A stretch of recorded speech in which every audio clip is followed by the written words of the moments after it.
I need my glasses to look more academic. Thank you, everyone. My thanks to President Pistello for having me here, the first commencement for both of us. It's an honor to be speaking to you all and to receive my honorary doctorate from St. Louis University. That is especially true considering the two other honorees here today, Anita Lyons-Bond and Jean Kranz. There could be no better examples of the power of dreams, values, and courage that I'm here to talk about. And thank you, Rex, for that flattering introduction. However, he omitted one important fact about me, that I was born in the Deep South right next to Georgia. That is, in the Deep South of the Soviet Union, at the shores of Caspian Sea in Baku, Azerbaijan, right next to the Republic of Georgia. And I hope you can understand my southern accent. I also hope you have read about the USSR in history books. It's an odd feeling to think that most of you were not yet alive when the country I was born in ceased to exist in 1991. It's always difficult to explain what it was like to be born and raised in a totalitarian country to those who have enjoyed the fruits of freedom and democracy from birth.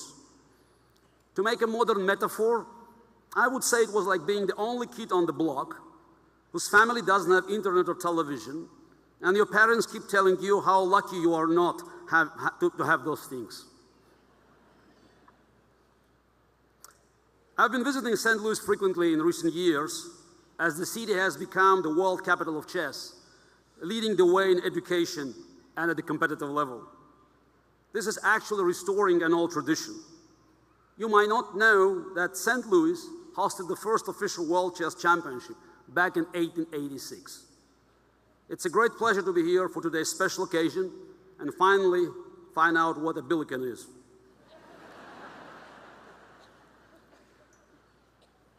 When I was a little boy growing up in Baku, my mother told me I could become the world chess champion someday. I don't know if anyone else believed her, but I believed her. Years later, the sport authorities in the Soviet Union told me that I was a troublemaker and I that could not become the world chess champion. Well, in 1985, I did become world champion. And this taught me the first important lesson I wish to share with you all today. Listen to your mother.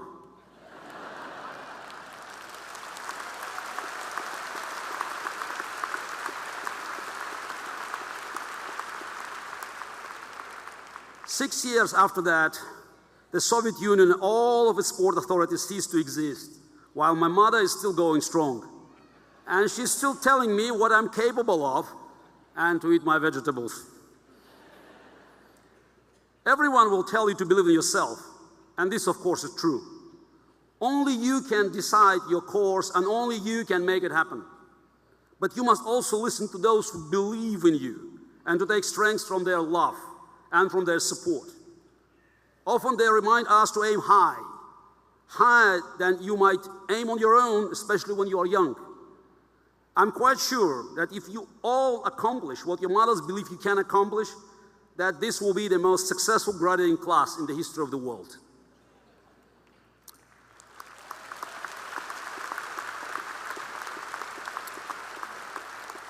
And for those of you who lost a parent or parents at a young age, as I lost my father when I was 7, your achievement here today reflects a special kind of strength. We are all shaped by absence as well as by presence. And by the way, as soon as this is over, I have to hurry to New York for the graduation of my eldest daughter, Paulina. And so, congratulations as well to all my fellow parents of graduates. Well done, parents. We did it.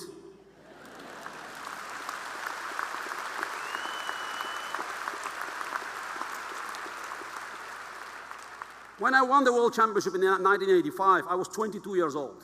And it was the greatest day of my life. I imagine today is a similar feeling for many of you. You are young, you are strong, and you have a long-time goal in your hands. On that day, in 1985, strange things happened. I was standing there on the stage, still with my flowers and my medal, the happiest person in the world, when I was approached by Rona Petrosian, the widow of the former world chess champion from the 60s, Tigran Petrosian.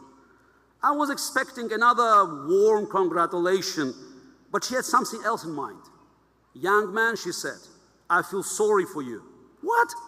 Sorry for me?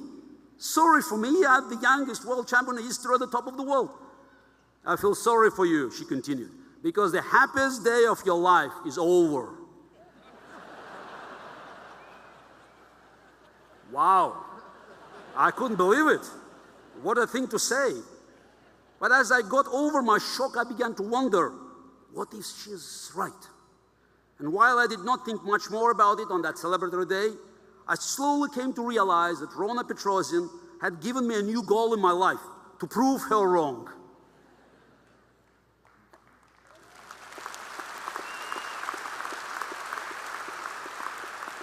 And now I realize she did me a favor that day, and so I'll pass her gift on to you. Is the happiest day of your life over? Or do you already have a new dream, a new goal, a new plan? Graduation is about the future, and not just about your future. Few people expect to change the history of the world, but in some way, you all will. And it's up to you to decide if you will change the world with your presence, or if it will change in your absence. Watching the news, looking at the many problems and crises we face today, it's easy to feel like a pessimist. Inequality is at record levels. There is an uncertainty over the impact of all the new technology in our lives. There are worries about violence from terrorism and dictatorships. And also I spend a lot of my time analyzing and discussing these difficult issues. I'm an optimist. I'm an optimist because I believe we have the power to change things. We're not helpless spectators to economic cycles or the force of history. We have the ability to take action, to change the course of the world. You all have that ability. By dreaming big and recapturing the spirit of risk and innovation, we can do something about these problems instead of passively biding our time. Dreaming of changing the world means being prepared to take risks, to sacrifice, and to fail, and to try again. When I retired from professional chess 10 years ago to join the pro-democracy movement in Russia, many people thought I was crazy, and some of them told me so. I was still the #1 player in the world, after all, and challenging Vladimir Putin's dictatorship was far more complex than the black and white world of the chessboard. Of course, I understood this. In chess, we have fixed rules and unpredictable results. In Putin's Russia phony elections, it's exactly the opposite.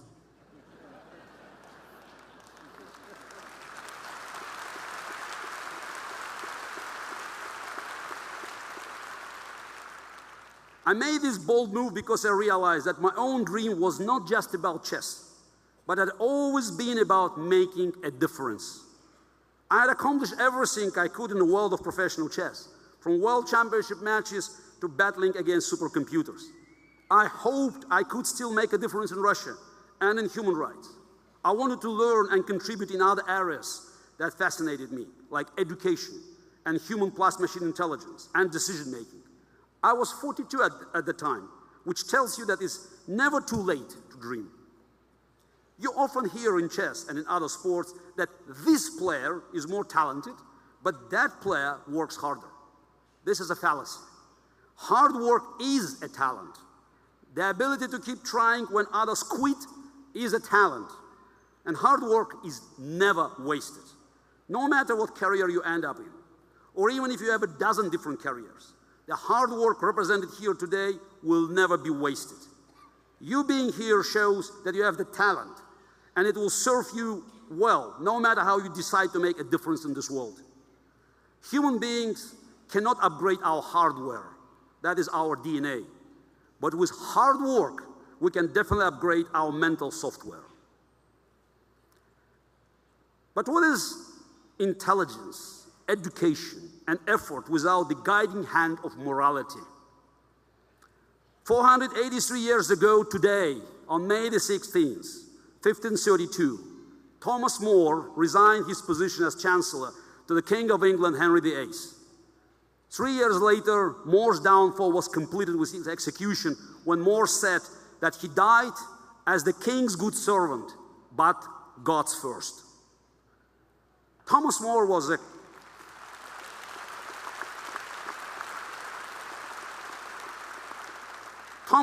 complicated figure, a man of principle. As you might expect of a lawyer like More, in his novel Utopia, he writes often of the law on his fictional perfect island. But instead of describing a flawless set of laws as he imagined them, More wrote that in an ideal society based on clear principles, many laws were not necessary. He wrote, "They have but few laws, and such is their constitution that they need not many." And so More's Utopia also had no lawyers. Don't worry, I'm happy to tell those of you coming from Scott Hall today that a world with no lawyers is only possible in Utopia. How many laws we have is not the point. The world is a complicated place, far more complicated today than when Thomas More wrote his novel 500 years ago. And the laws must keep up with the times. What has not changed, what should not change, what cannot change is the need to base our laws and our lives and our dreams on eternal human values. We can fight for our values, or we can trade them away for comfort and temporary security.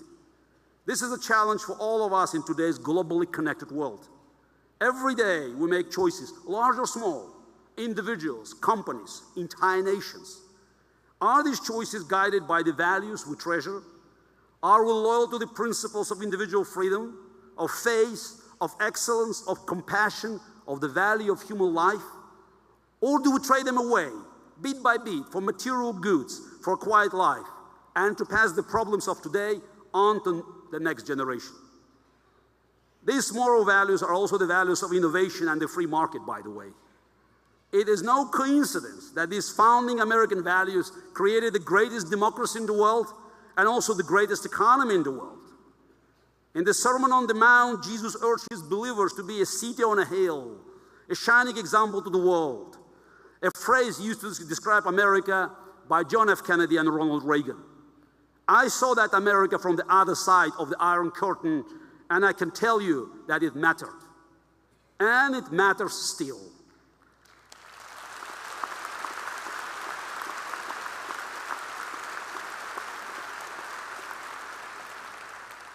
If America is to continue as a light of the world, it will be up to you and to your generation to hold fast to these values and not to trade them away for a safe and stagnant status quo.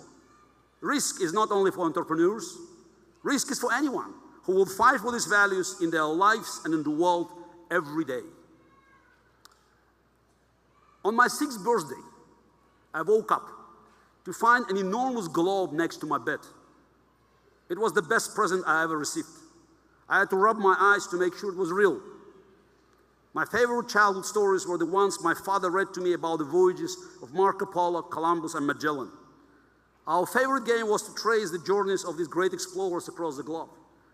These are the last and fondest memories I have of my father.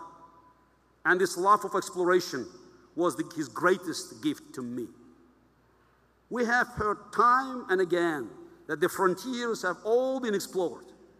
And every generation likes to say that everything important or easy has already been invented. Unfortunately, believing in this can become a self-fulfilling prophecy. If you think there's nothing new to discover, why try? Why take risks? Why leave the house?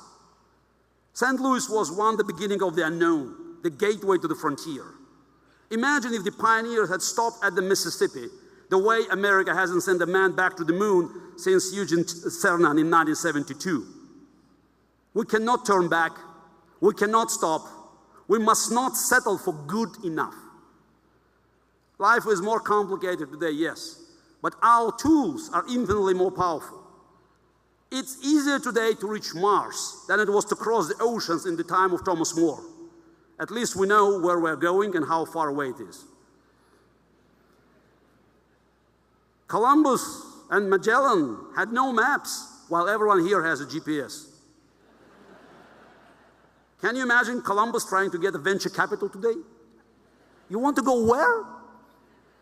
You don't know. And you don't have a map. Today, you all have a device in your pocket that can instantly communicate with half the people on the planet and access every piece of information in human history. One iPhone has more computing power than all the computers NASA had combined back in 1972. But the raw computing power isn't enough. We need human creativity and human ambition to make a difference. There are still new frontiers today, and a limitless number of new inventions waiting to be discovered by people with curiosity and courage to look for them, and the freedom to do so. It will require belief, hard work, and the values of innovation and liberty. It will require your belief, your hard work, and your ideas. You might say you aren't ready for a new challenge right away, that you want time to relax, to celebrate, to rest on your new laurels. I'm sorry, but the world will not wait for you. The world needs you now. Today, you have fulfilled one dream, and tomorrow you set course on a new one. And if you always have a dream, the happiest day of your life is never over. Thank you and God bless.